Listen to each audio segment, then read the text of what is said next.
Hey everybody, welcome to the Extraordinary Family Life podcast. We are your hosts, Greg and Rachel Denning, and we have an awesome question from one of you, and we're excited. There's so much packed into this question that I think is relevant for all of us, so many great lessons and takeaways. Rachel and I are in the Italian Alps right now at this moment. We're up in the Dolomites, and man, you guys, this has been on my bucket list to come to the Dolomites for so many years, and it feels fantastic to just a little getaway for the two of us for Valentine's to celebrate life and love and to check it off the bucket list. And it has, getting here now, it has justly earned its reputation for serious awesomeness, like jaw-dropping views everywhere. Man, we're absolutely loving it. Okay, let's dive in. Read the question, babe. Okay, I don't know if I'll read the whole thing. I'll try and summarize, but it just starts out by saying, this is where I am. I feel swamped with homeschooling. I have 5 kids under the age of 10. One has severe special needs. I have a scarcity mindset about my time, like I'll never have enough time to do everything. Which is true. We'll get there. We'll get there. Oh, okay. I'm jumping the gun because I'm so excited about so many elements of this great question. I'm too stressed keeping the home running to connect with my awesome kids regularly. I don't always appreciate my spouse for his efforts. I snap when he shows the least impatience or force with the children. I want to have even more kids, but I feel I don't have the capacity, so I'm taking a year off using birth control, which we didn't really want to do, but I didn't have the discipline to follow through with natural planning last time we got pregnant, so this was my way to try and get healthy. I want to get my body and brain both healthy. I don't get to play my music enough, which usually inspires me. I want to mentor my kids, but I parent with commands and emotion. I want to honor and follow God, but I find myself demonstrating before my kids that I don't trust Him, that He will take care of my feelings and their behaviors when I snap due to my kids not obeying. Thinking about putting, she's referring to my family charts and systems program in my budget soon and signing up for at least 30 days. I have a parenting program already from another religious source, which isn't really the influence I want in our home, but I needed tools to help me be consistent, so we went for it anyways. Maybe it's helping, but it's not producing enough softness and grace in me and my husband for my taste. Where I want to go is to have joy, music, beautiful feelings in the home, smoothness, even when a small child is in tantrum mode. Trust in my spouse's methods with the kids, and that the kids do their school because they want to rather than because I made them. Whoa.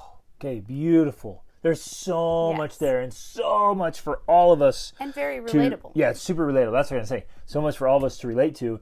And your vision at the end there, I love that. That's what we're striving for. And it is totally possible. Totally possible.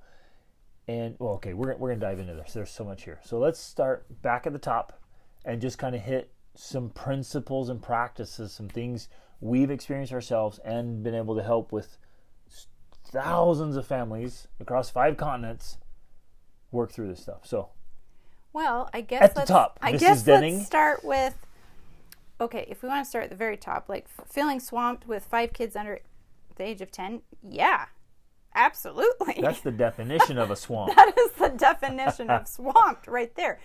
And we understand this. We had 4 children, at first we had 4 children under the age of 4, and then by the time our oldest was 10, we had at least 5 or 6 kids. I don't even know.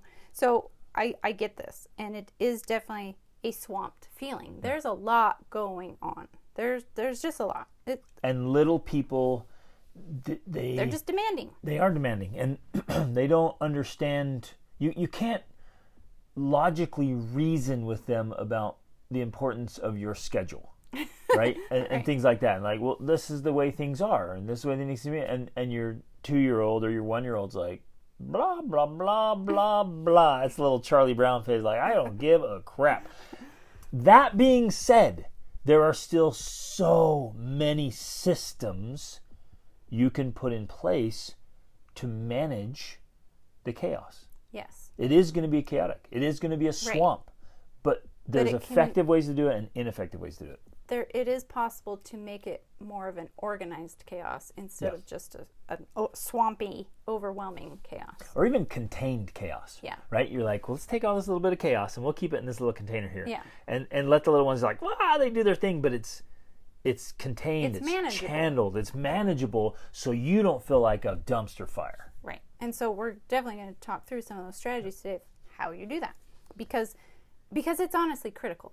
It's critical for your sanity. Yep. And your sanity is critical for the sanity of the family. Yes. And I'll throw it out right here, and we'll hit it again and again through this entire episode. Ladies and gentlemen, you are the determining factor in your family. In fact, I was working on my book recently. I'm working a lot, and I wrote in there that your kids, for the most part, will become like you.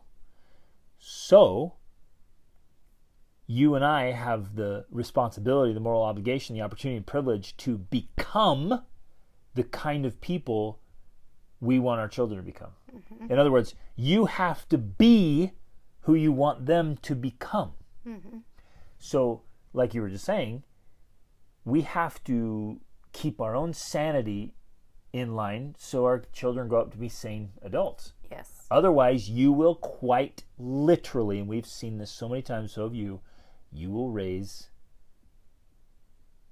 insane kids. Because if you're not healthy, if you're neurotic or I'm just trying to find the right word here. If you're just not sane, you're not healthy mentally, emotionally, whatever, physically, your kids are going to follow suit. They're going to they have this disposition to just follow you. And if you grow up in a really unhealthy, like weird behaviors and you're super reactive, you're all over the place, your kids are going to be like, oh, that's how we do life. That's how we do marriage. This is how we do parenting. And I know how challenging this is, and I also know how terrifying this is, how overwhelming this is, how frightening this is, that you think I am ruining my kids right now because I don't have it together, and yet I don't know how to get it together. Like, that's terrifying. I get it. And yet it's true. You can't escape it. Your children are young, and they are watching you, and they are you're implanting in their brains that this is how life is done. This is how we behave. This is how we act. This is how we interact. This is how we treat our children. This is how we treat our spouse. All of that is becoming embedded into their subconscious, and it will ultimately influence how they behave with each other right now and how they grow up to behave as adults. And we keep emphasizing this because it's so important. They'll take what they see in you and they'll interpret it into their own little interpretation, and then they manifest it right now with each other and life. Mm-hmm. Right? So if they see you snap at them for something or snap at a spouse, they're like, oh, okay, now I get it. That's what we do when somebody makes me upset. Mm-hmm. And boom, then they interpret it, and then they act it out in a little different way. They take their own interpretation and go. You can't emphasize this enough. Right. We've got to get our crap together. And like Rachel's saying, that's intimidating. And it is. And whether it's intimidating or terrifying, it still remains true. And so the only option I think we have is to figure it out. And that's why we're doing this podcast. That's why we have our courses. That's why I have the Be the Man Masterclass and Tribe. Rachel and I do the formula coaching together. We have the charts and systems. We're giving you guys the tools to do this. Right. Well, and that's why in the Extraordinary Family Life Formula, the foundation of everything is you, because you are the foundation. If you get yourself healthy and you get yourself strong, then you're able to model all of that behavior for your children, and that's half the battle right there. Yep. When you're able to model correct behavior, that's way easier than just trying to teach it or trying to get your kids to obey or trying to get them to, do the right thing. You model how to live, and they will follow suit. Which, oh man, I get so fired up about this, you guys. I'm excited. There's probably going to be some rants during this episode because I'm fired up and excited about it. But like your vision at the end of this question of like, I want this place of peace and calmness and love and grace and fun and enjoyment and this beautiful family, that is all going to come from you. So like Rachel was just saying, how you model that for them. So if you want them to be graceful, be graceful. If you want them to be calm, be calm. You want them to be happy and peaceful, be happy and peaceful. You want them to respond well to each other, you have to respond well to your spouse and to them. So it's you, and I know that's gonna probably bring burden. some tears, but it should also bring some excitement because that's good news. It's on you, and all you have to do is model for them. But what most parents are doing is modeling one thing while screaming another. You're yelling, don't do that, behave like this, and they're like, what in the world? The kid has no idea what to think. Or you're modeling one thing while trying to teach another, and it to the child, it's incongruent. Yep. And so you're sending this message that's incongruent, and ultimately it causes confusion, and all they can really do is follow how you behave and act, not what you say. I got to point out too that it also just they wouldn't be able to articulate it, but automatically, subconsciously, it just is total distrust. You do one thing, you say another, like I can't trust you, and so you kill your own influence with your kids. Right. It lessens your impact and influence over them because they intuitively, they wouldn't say it, like you said, they distrust you, or they can't. They see the incongruence and they can't. That's not a foundation for them. But while you were talking and saying that, what it made me think of was there's this amazing book that I would absolutely recommend because I think it would fit into this.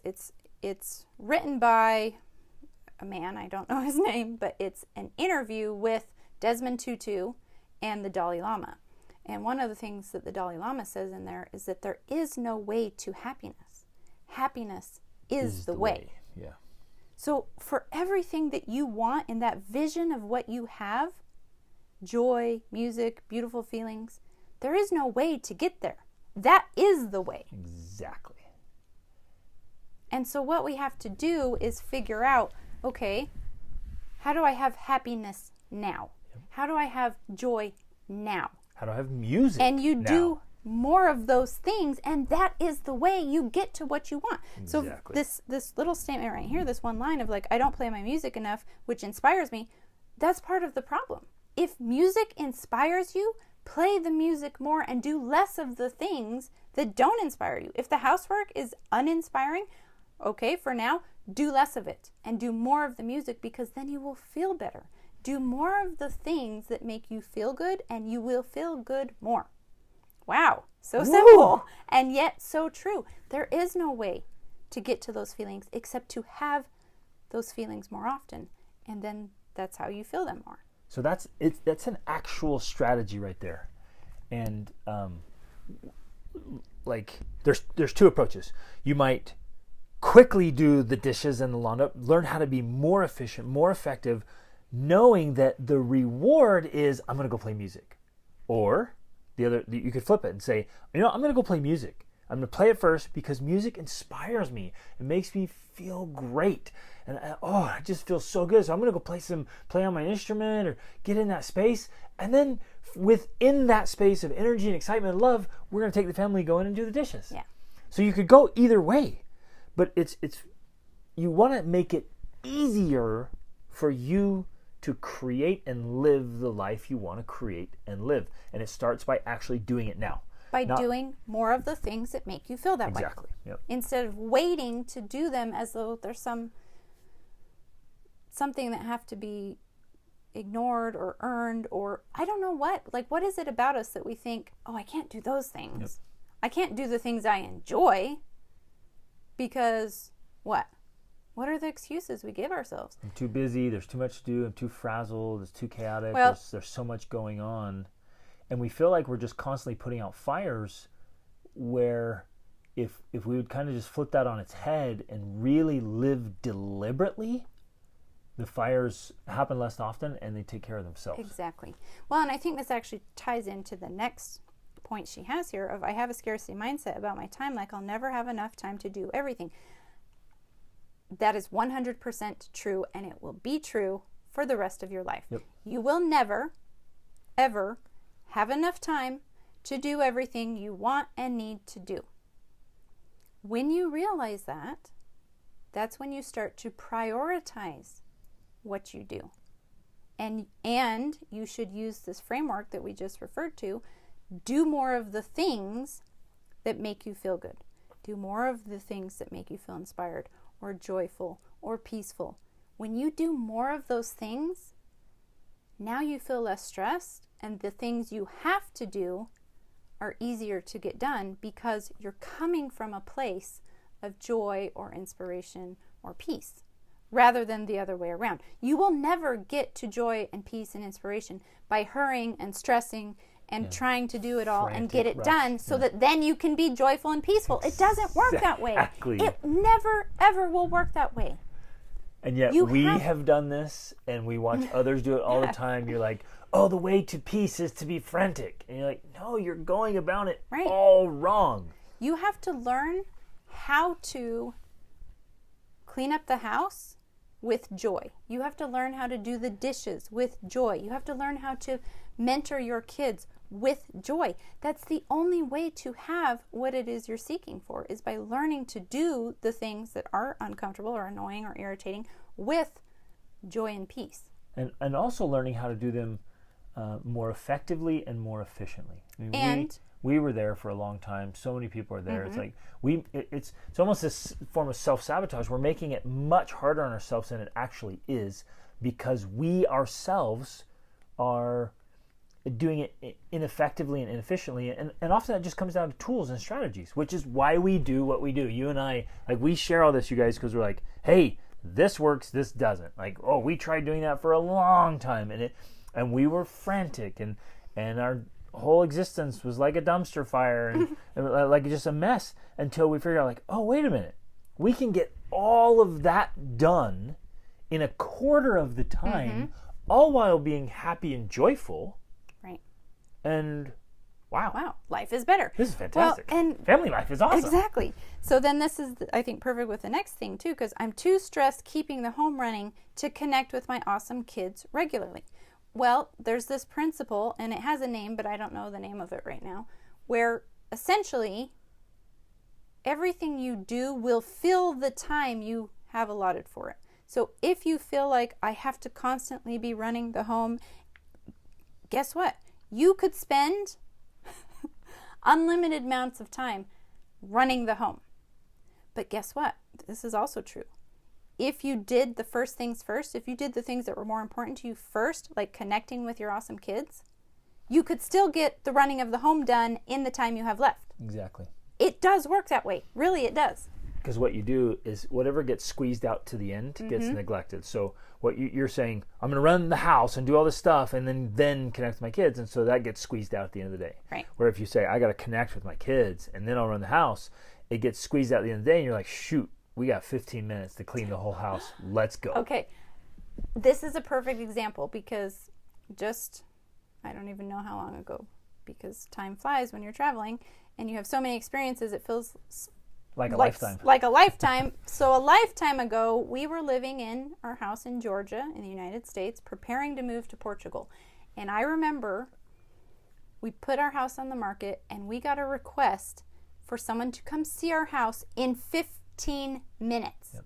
Our house was a disaster because we were in the middle of packing, moving, and planning to go on this trip we're on now.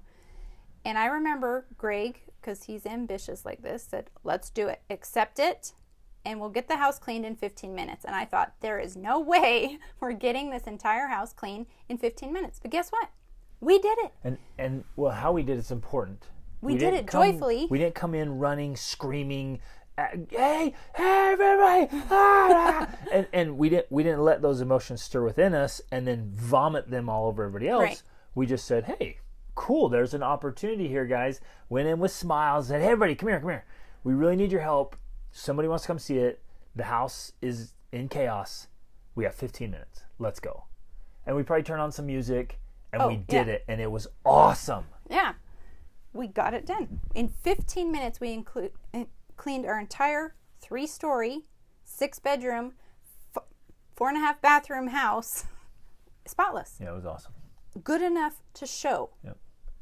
So when you have to get something done, you can get it done. Yep. You don't need hours and hours and hours to clean the house. Now, I know in your mind you're going to be saying, oh, you have older kids and my That's kids true. are small. That's true. I Yeah, get there were all 8 or that. 9 of us, Yeah. and they're capable. We've been training them for a long Yes. time. So when we say, "Hey, clean up," they're good and they're fast. And we're not, which is part of the answer. It's training, right? This will come with time. If you are deliberately training and teaching and leading your kids, mentoring them, it just gets better and better and better. But if you're just going along hoping things get better, you're going to be a chaotic mess indefinitely. Right. And which a key ingredient to this, which parents often are missing or not seeing this direct connection, is that if you want to train and mentor your kids to be able to do things like we just described, you have to have that close connection with them. You have to be connected to them.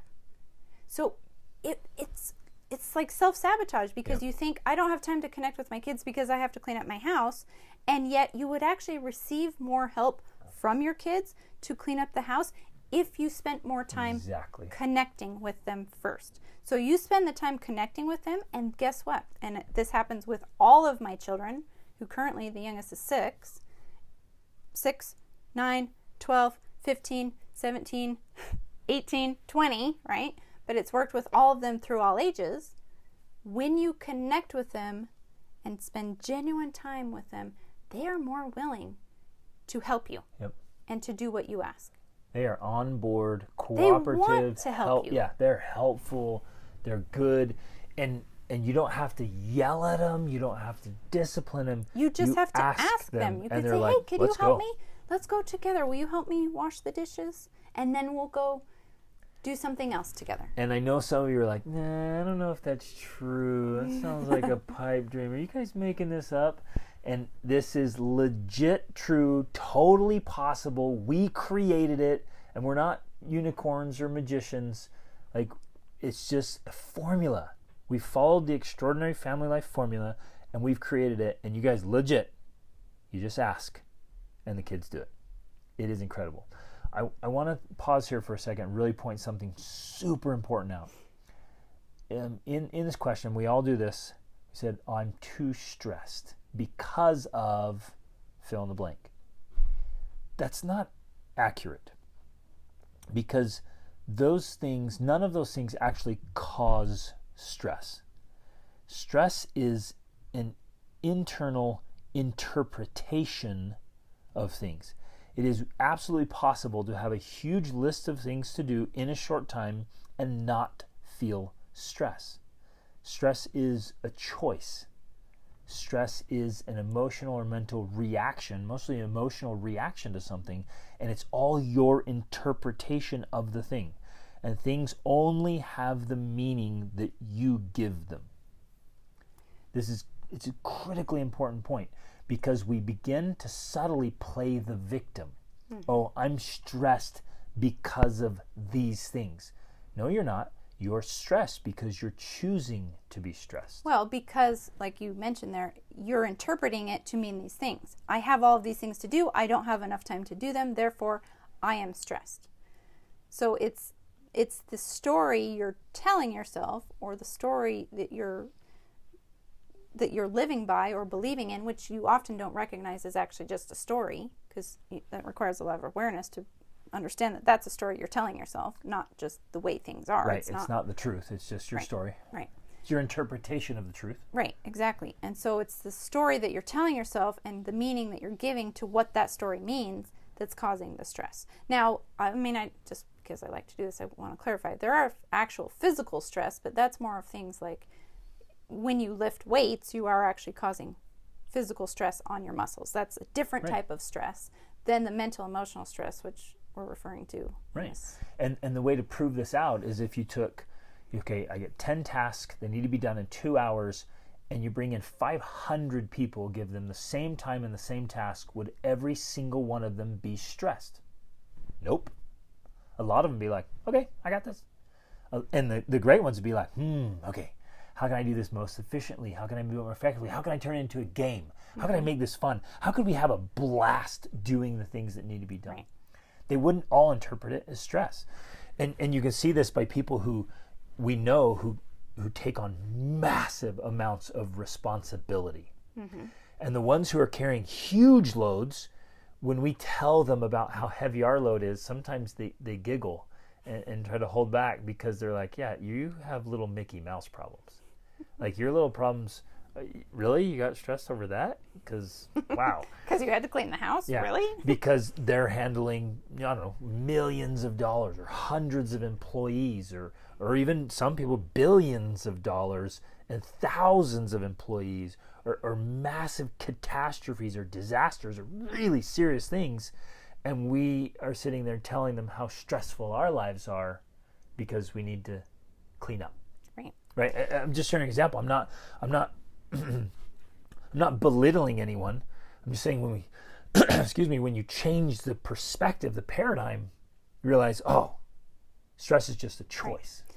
Well, and then back to this idea of there is no way to happiness. Happiness is the way. It's the same with managing the house. Yeah. If you want to have more joy, if you want to have more beauty, if you want to have more smoothness, it starts by managing the house in that way. Exactly. If you want to mentor your kids more, if you want to connect with them more, it starts by managing the house through connecting with your kids and mentoring them.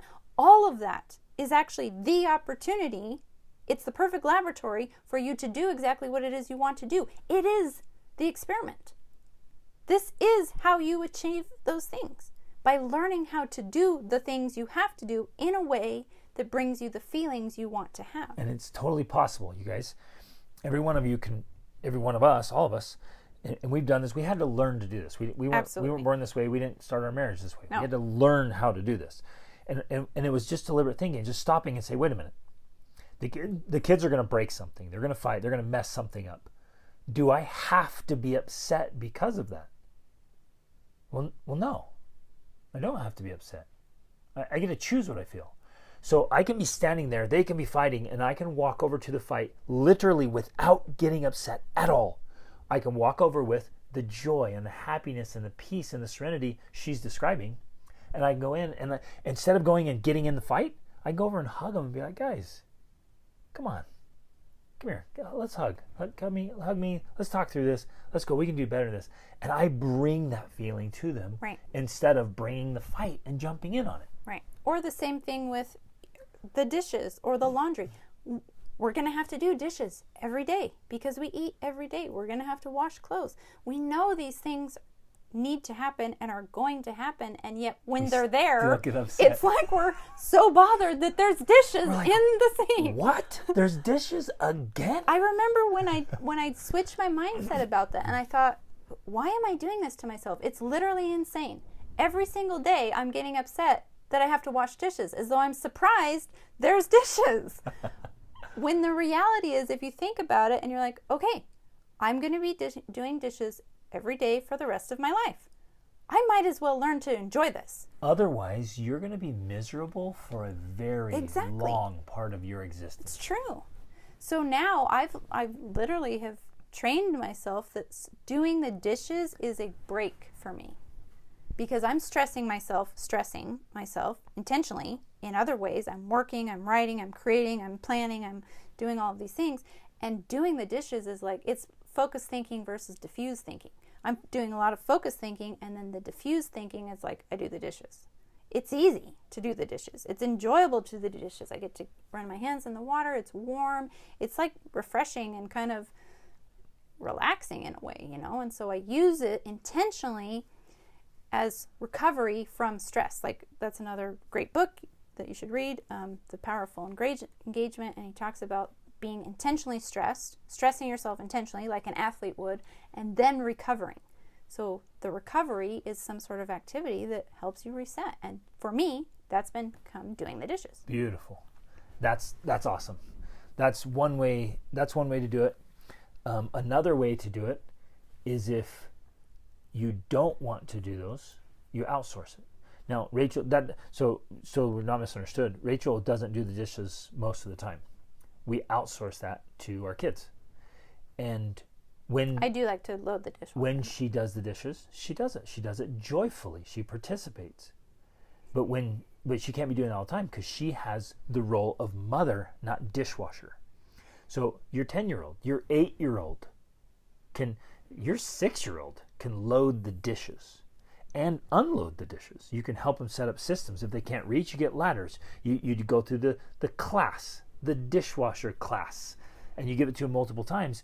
Like, any one of your kids can be the dishwasher. Only you can be the mom. Like, this is critical, or the dad. This is absolutely critical. This was circling back to what you were talking about before about prioritizing your time. You can't be doing all the chores. If somebody else in the house can do it, then they should, because there are things that only you can do. Like spending time with each of your kids. Or making love to your spouse, right? You don't outsource that stuff. You definitely should do not outsource that stuff. So outsource the other stuff. Man, this gets me so fired up. Well, and it's also critical, though, because what I was talking about there, if my kids don't see me joyfully doing the dishes, well, then why do they want to have the job? You know what I mean? Absolutely. So they have to see that it's a good thing. You know, it's a necessary thing. It can be a pleasant thing.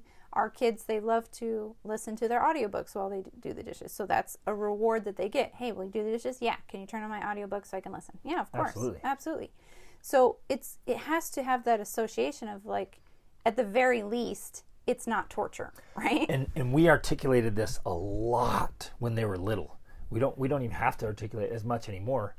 But I would say out loud, man, I'm grateful to have these dishes. Because if we didn't have dishes, like, what?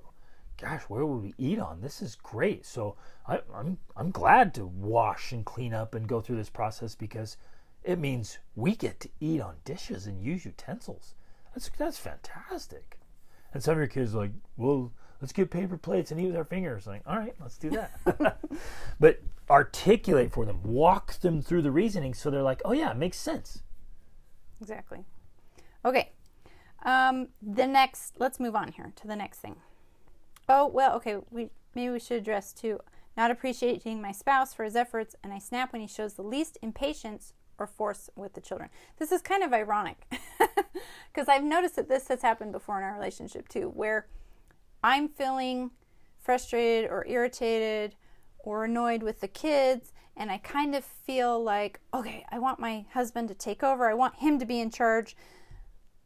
But then if he doesn't do it in the way I would want it to be done, which is with peace and calm and in the way I'm not capable of doing right now, I get annoyed that he can't do that either, right? And so I see this dynamic going on in this part right here. And you react towards me. Exactly, right.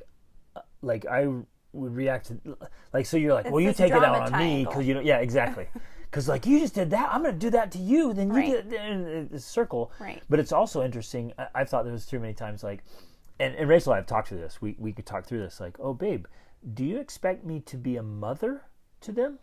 Because you would mother them. Do you want me to mother them, or do you want me to father them? Yes. Because I'm going to take a different approach. And you're like, well, I don't like your approach. Like, well, that's because you're a woman. And I'm like, I wouldn't take your approach. Like, I wouldn't expect you to be a father to my children. I'll be the father, you be the mother. Yeah. Now, that's no excuse for ineffective interactions or discipline or where you don't have to be the dad lecturer and just be a jerk. If you're being a jerk, by all means, please step in and stop each other. Yeah. Like, if I see Rachel doing something that's going to harm the kids, I'm like, no, I'm stepping in here. Yeah. And vice versa. Like, you should stop me. Even if it, quote, undermines my authority, whatever, stop me. Because that's just crazy. We shouldn't treat our kids like that. But it might be a different tactic or strategy, and it should be. That's why kids have parents. And they have a that's mom why, and a dad. That's why the research on two-parent homes is so clear that children need both of those different influences, because they actually need to have two sides of the story and two sides of the coin. It helps them in their full brain development to have more than just one side. It's lopsided when there is just the one approach that's constant and the same, and there's no variation. It's actually healthier to have that variation, because they're kind of like, oh, okay, this is interesting, this is different, this is new. So sometimes it's that. Sometimes it might just be he's taking a male approach, a masculine approach, which can be a good thing. And I will catch myself sometimes saying like, okay, that might not be how I would do it, but he's their dad. And sometimes that means a little bit firmer voice or a little bit, this or that. It's going to be different because we are different people. Right. There's also, in this part of the question, this underlying sense of victimism. And it's laced throughout the entire question. And again, I'm not throwing anybody under the bus here. This is actually a very beautiful question, well articulated. I'm so glad you asked and shared all these things. This is very common. This is so common for all of us. We all do it in some sense or form. We play the victim, and we tell ourselves a story, and so we believe it wholeheartedly. And so, read that section again, because I don't always appreciate my spouse for his efforts. Okay, that's just a choice. It's actually really easy to appreciate people. Just notice. Just stop for a second. Again, it's an inside job. It's me. It's me noticing, and then saying, "Thank you. Mm-hmm. That's great." It's me thinking, "Gosh, what would it be like without him?" Or all I got to do is stop and say, "If Rachel weren't here, holy guacamole!" Mm-hmm. Immediately, I'm so grateful for all you do. Oh, because I'm like, what if she weren't doing it? So that's easy. And again, I could play the victim to that. Like, well, it's this, but it's also like there was something about the kids. And snap when he shows the least impatience or force with the children. I think like, maybe we're thinking like, well, I can't handle the kids right now. That's victimism, and I snap when he does something. That's a form of victimism. I snap because this person does that. That's not true. Mm-hmm. It's not a true thing. There's no force there. So another person's behavior never forces my behavior. That's so fundamental and important. So if you do something, Rachel, I am not forced to react. So if you do something to kids, I don't have to snap at you. Like that's not forcing me to do that. It's still a choice. But if I'm not careful, I'll subtly believe that it is. Like you doing that to the kids makes me snap. Right. Or if you're not aware or not conscious enough to realize that there is that space to be able to choose how you respond, then it's easy to think. Because it's not that there's no effect. It's not that there's no impact per se, right? We influence those around us. We're not saying your spouse doesn't influence how you feel. No, that's true. They can influence how you feel. But you still have the power to choose how you respond. Exactly. And that takes some like real developmental maturity and practice for all of us to say, wait a minute, I don't have to react to this. I can respond to it. Exactly. That's huge. But it begins by just being aware that you actually have that choice. Yep. Like that's in your power. Okay, so I think that's good for now. Great. Let's move on to the next point. I want to have even more kids, but I feel I don't have the capacity. I am taking a year off using birth control, which we didn't really want to do. I'm not sure if taking the year off was what they didn't want to do or using birth control in the first place they didn't want to do. But I didn't have the discipline to follow through with natural planning methods last time we got pregnant. So this is my way to try to get healthy. I think she's saying getting off the birth control is her way to get healthy. I want to get my body and brain both healthy. Okay, first of all, I want to say this is critical. I can't emphasize enough how critical this is. One of the reasons why moms feel so overwhelmed, swamped, and insane sometimes is because of these types of things. Your body and your brain are not healthy. Now, I get it that part of the reason for that is that you've been pregnant or nursing for 10 years and you're not sleeping. You're going to feel crazy. You just are. Because those are the perfect, that's the perfect recipe for feeling crazy. So doing everything you can to get your body and brain healthy is key. We had a mom recently that we were coaching, and she was like, I'm had it. I'm ready to just beat my kids and I'm done. And I was like, you need a nap. Just go to sleep. And we were texting back and forth. And she did. She went and took a nap. And then she was like, I woke up a completely different human being. And I was like, yeah. sometimes, but if you don't have the awareness, you're like, this is it. It's the kids. It's my life. It's Right. everything. I'm going to blow a gasket. Right. And you're like, you didn't sleep well. Exactly. You haven't eaten.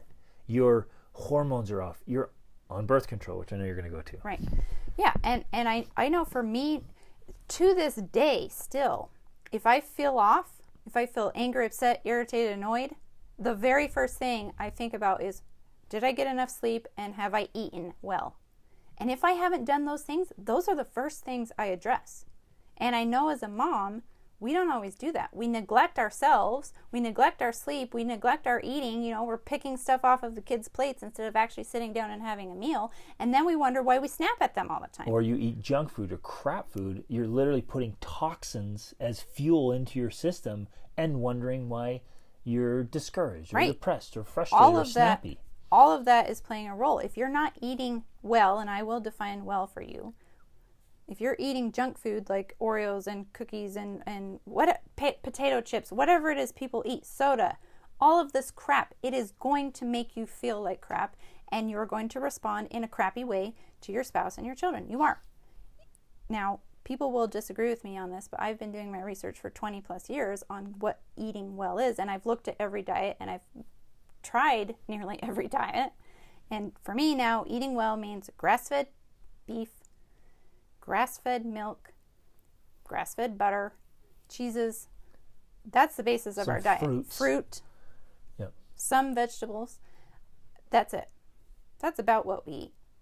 If you In every kind of delicious variety. Yes, in lots of different varieties. So if you're eating well, things like that, you need nutritious food. You need things with nutrients because your brain needs nutrients. Your brain uses up 20% of all of the energy you intake. And so if you're not getting enough food, especially fats, your brain operates on fats. That's why very first thing, every single morning, I make myself a cup of hot tea with a tablespoonful of grass-fed butter in it. Because my brain needs energy, and that's how I fuel it very first thing in the day. You've got to be fueling your body so that you are not a crazy mess. Yep. That one thing right there is a low-fat diet is so actually bad for you. wrecking your brain. It is wrecking. So you're foggy, you're discouraged, you're snappy, you just don't think well, you don't act well, you're not energized, alive, is not clear. That right there alone.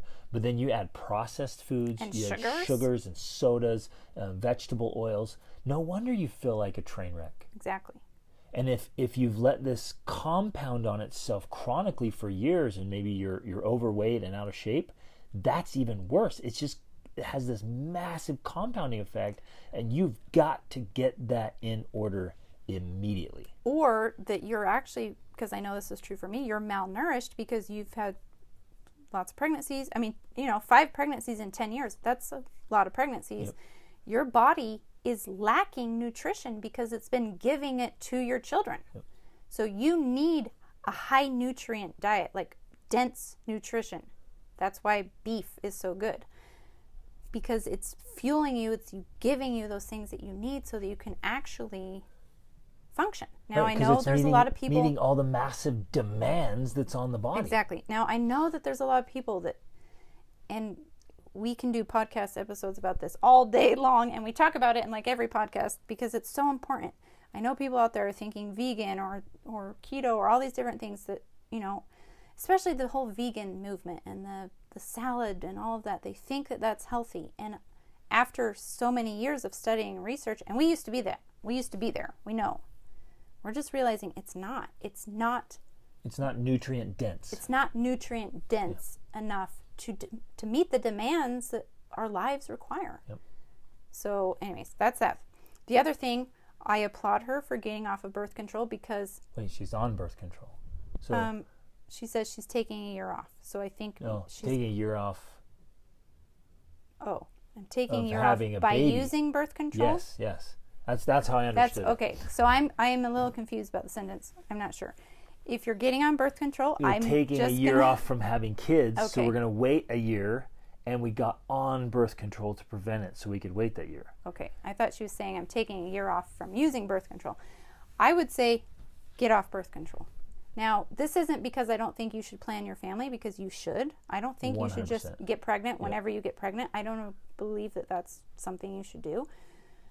birth control is destructive to a woman's body. Like, there is so much research coming out now about how dangerous it is, how horrible it is. It So messes with toxic. your hormones. It will have lasting long-term effects it is just toxic.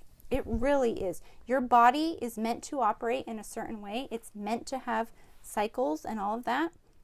As inconvenient as that might seem, that's how your body's supposed to function. If you mess with that, Ooh, yeah. you're messing with nature, and that's just not a healthy You're thing. messing with creation at that point. Yeah, That's it's just not messed. healthy. So don't get on birth control. Get off of birth control if you're on it. And I know that might seem There are other ways. backwards. There are other It's healthy not. ways. This is really the newest research that's coming out. It's not healthy. The truth is, there are only 5 days out of the month that you can get pregnant.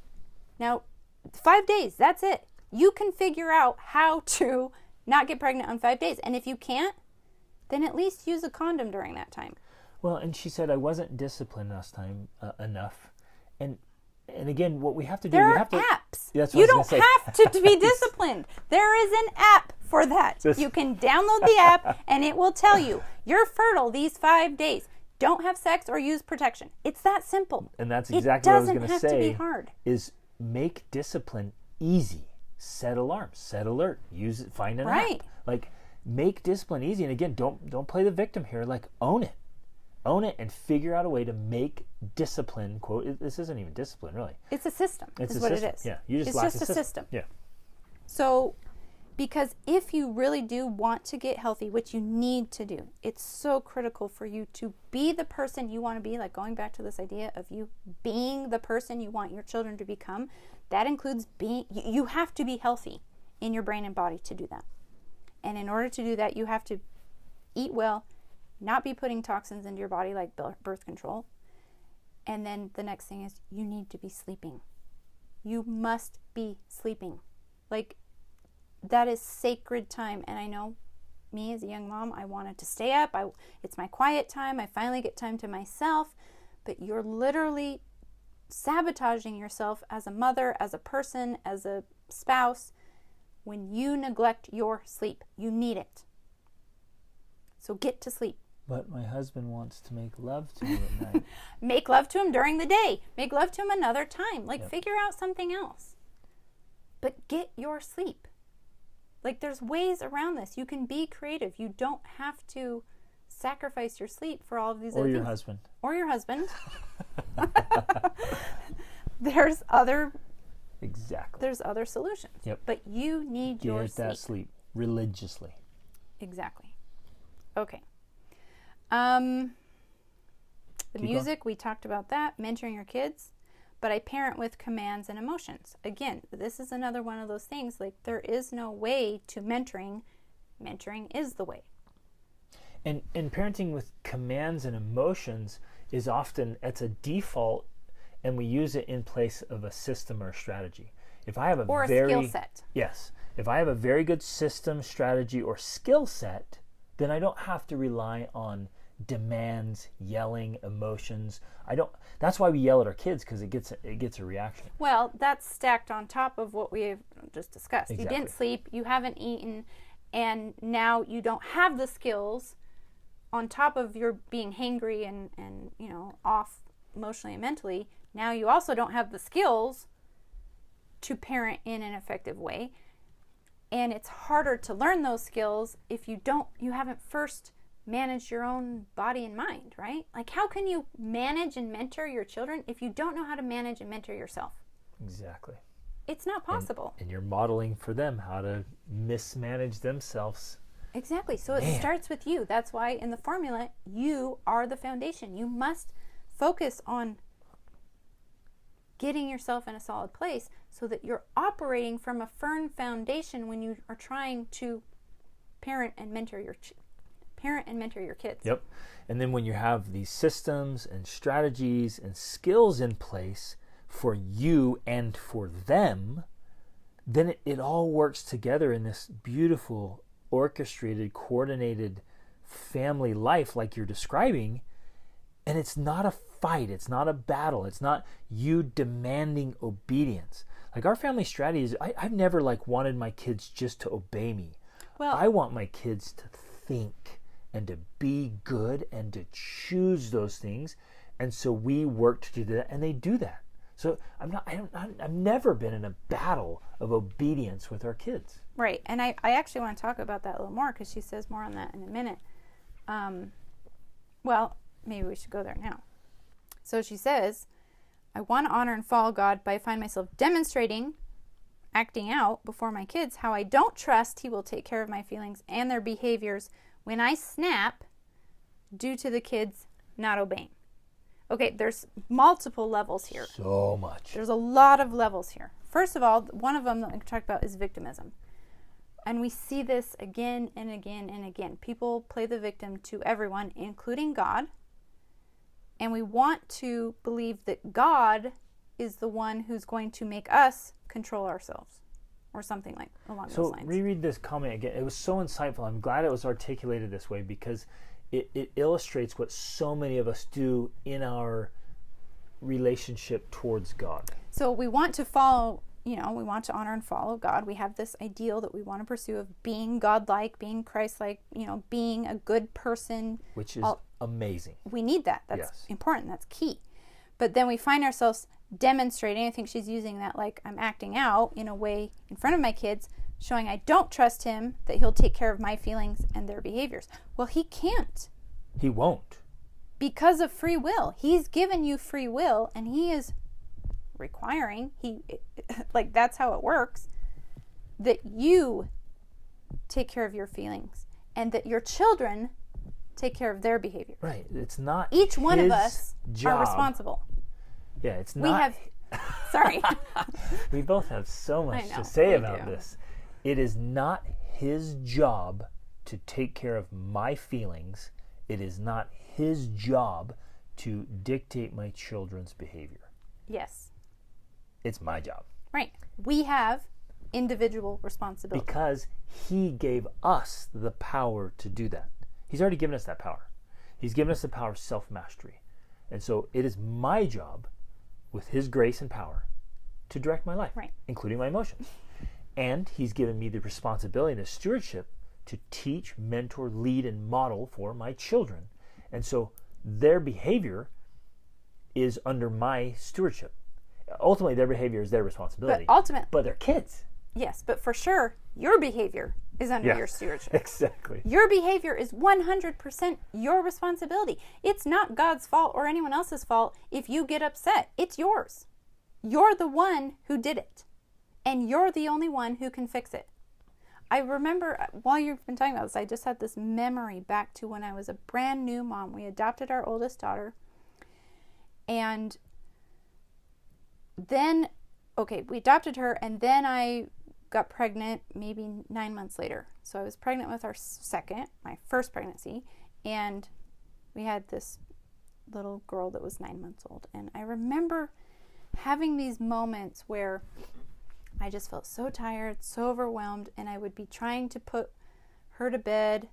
And I know this happened when the baby was born too, but I just would pray and plead with God, please help my child to go to sleep right now, because I just can't handle it anymore. And it was almost this feeling of complete helplessness, Yep, really. exactly. I have no power here. I can't handle it, and I can't make them go to sleep. And I felt completely helpless. Now, as I matured and developed, I realized the real problem wasn't that I needed God to make my children go to sleep. And it wasn't Him not answering your prayers. Right. I didn't have the skills. I didn't have the skills to manage myself and to have patience with a child. And I didn't have the skills to help them learn how to soothe themselves or to learn how to calm down. I was lacking those skills, and in its place, which this is natural and normal. I'm not saying that this is wrong. It's the level I was at that my only answer was, answer my prayer, God, and make my kid go to sleep. But it doesn't work that way. It's so funny now It to look doesn't back. work that way. I know. Looking back, it is funny, but I remember so sincerely, and sometimes being so frustrated and sometimes mad at God. Right. God, I've been in here with this kid for 2 hours and they're still crying. Why won't you answer my prayer? my prayer and make them go to sleep. And in reality, probably that feeling of frustration and anger, all of that was actually causing the child to feel more upset because they pick up on those things. Yep. And not going, I was sabotaging myself. Yep. I was creating more of what I didn't want because of my inability to handle my own feelings and emotions. So in a lot of ways, I feel like we do that.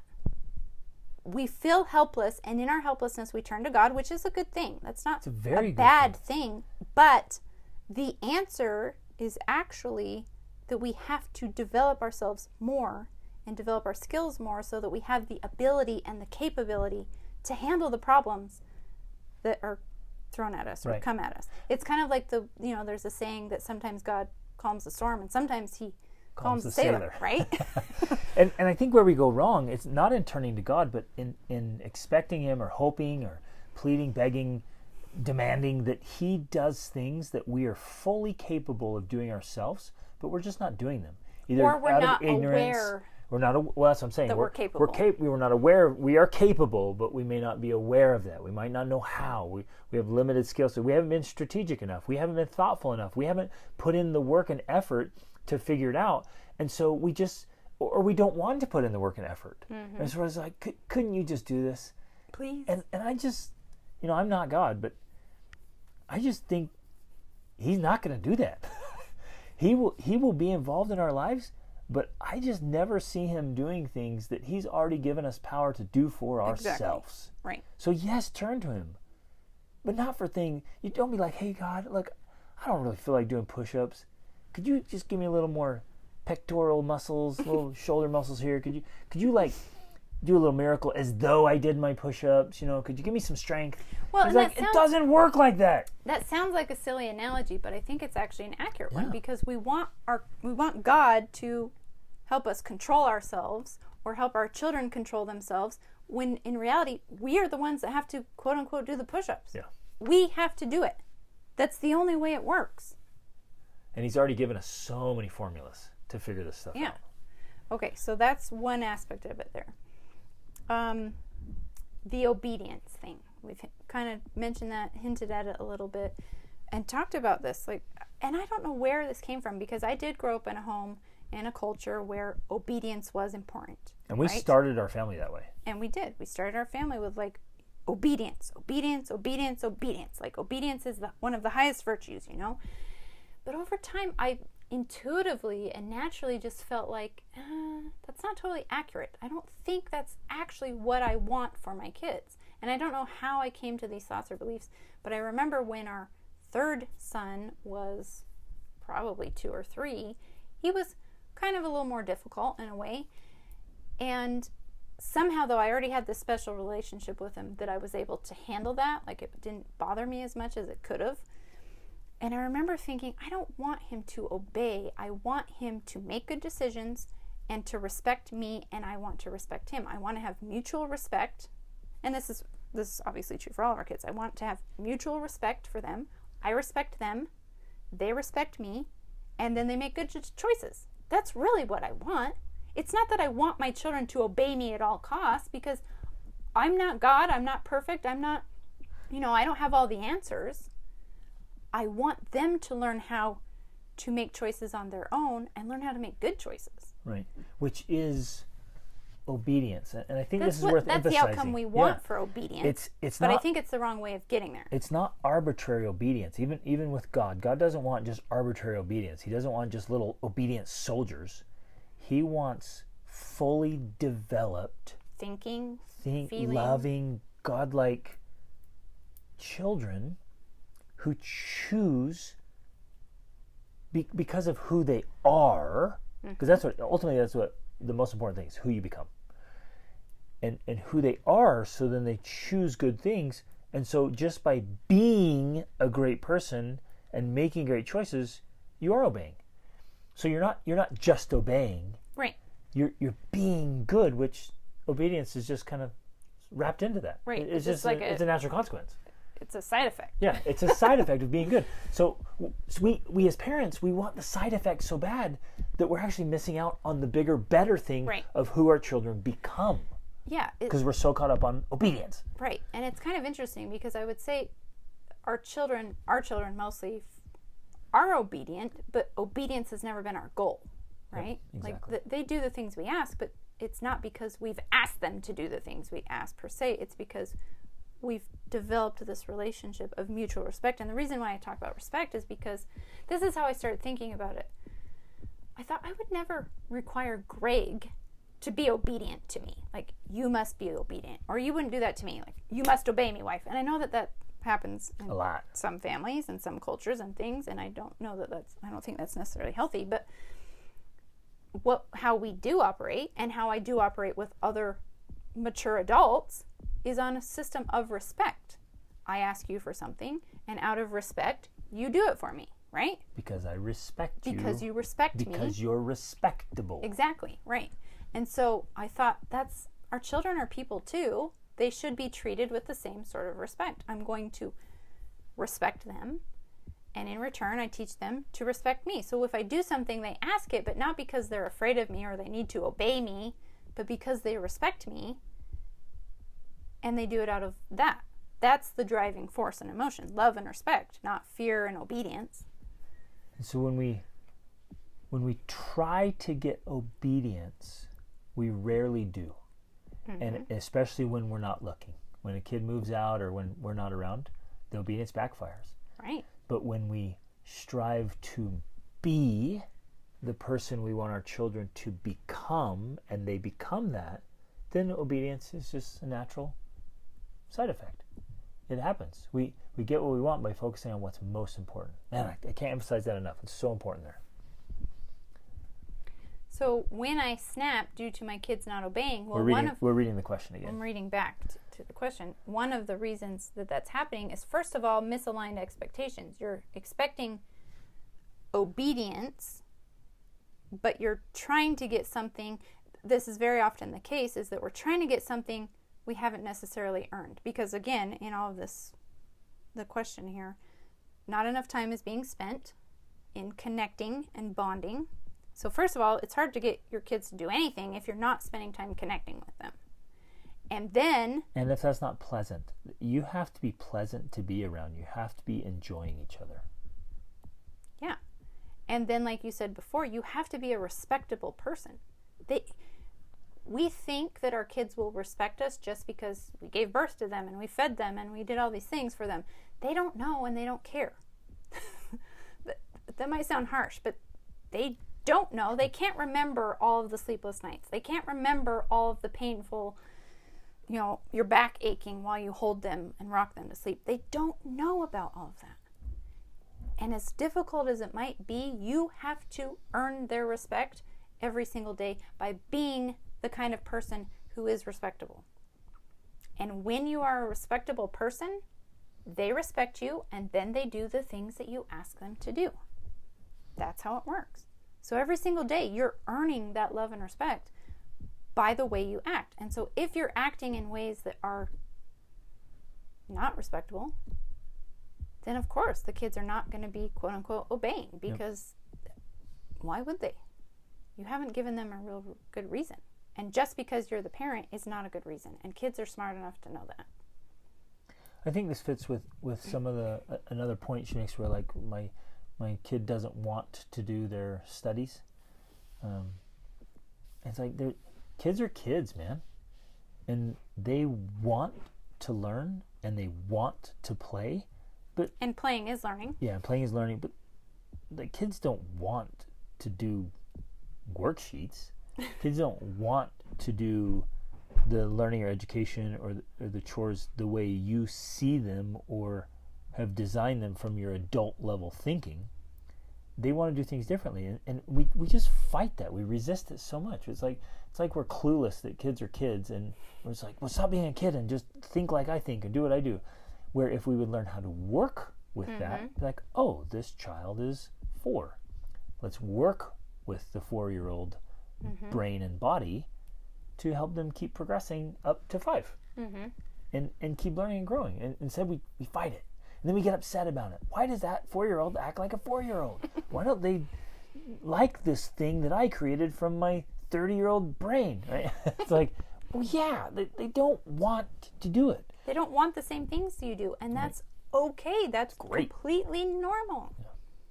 And you're right. I think too many of the problems in family life come because we're fighting against reality. Exactly. The reality is you have to do the dishes, you have to do the laundry, and your kids are these ages and they act those ages. That's reality. If you learn how to work with that instead of fighting against it, you've solved, again, that's half the battle right there.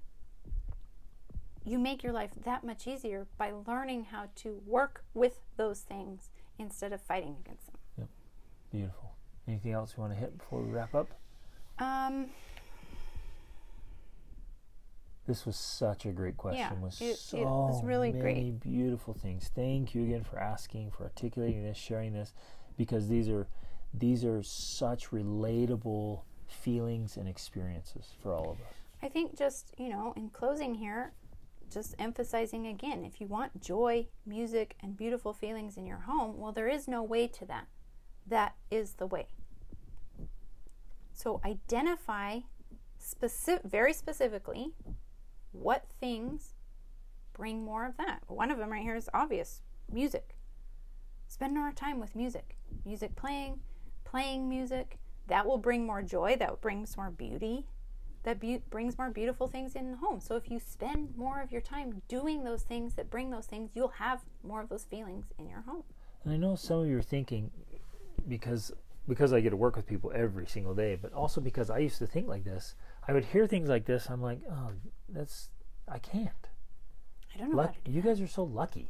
Or that's so nice. Like, I can't. Gosh, I wish my life were that easy, Dennings. I can't. Right? And I play this can't record, this program. I can't do that. And everything shifted for me and for us when we shifted our priorities for real. Not pretend, for real. And you've all heard or seen the rocks and pebbles and sand and water in the jar thing. And it's true. When the big rocks go in first, then the pebbles and the sand and the water, it all fits.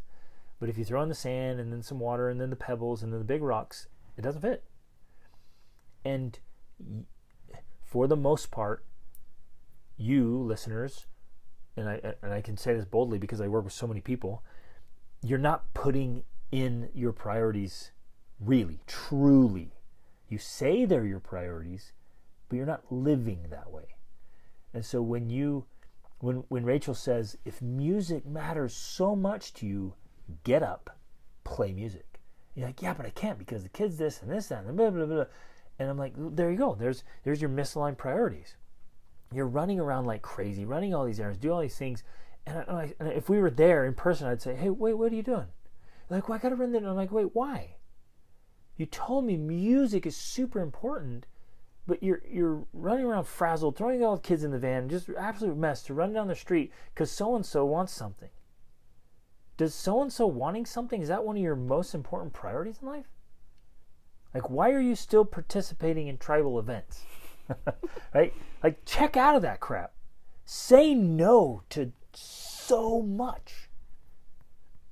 Like, if the mountains of laundry are stopping you from doing what you love, get rid of half of the laundry. And we're dead serious. I'm dead serious. Get rid of, only keep the most essential things and set up a system where your 10-year-old does the laundry. Easy. A 10-year-old easily can operate the machine. And fold the clothes and put them all away and to earn some things. So that just goes in a simple system. Done. Laundry taken care of. Now you get to play music.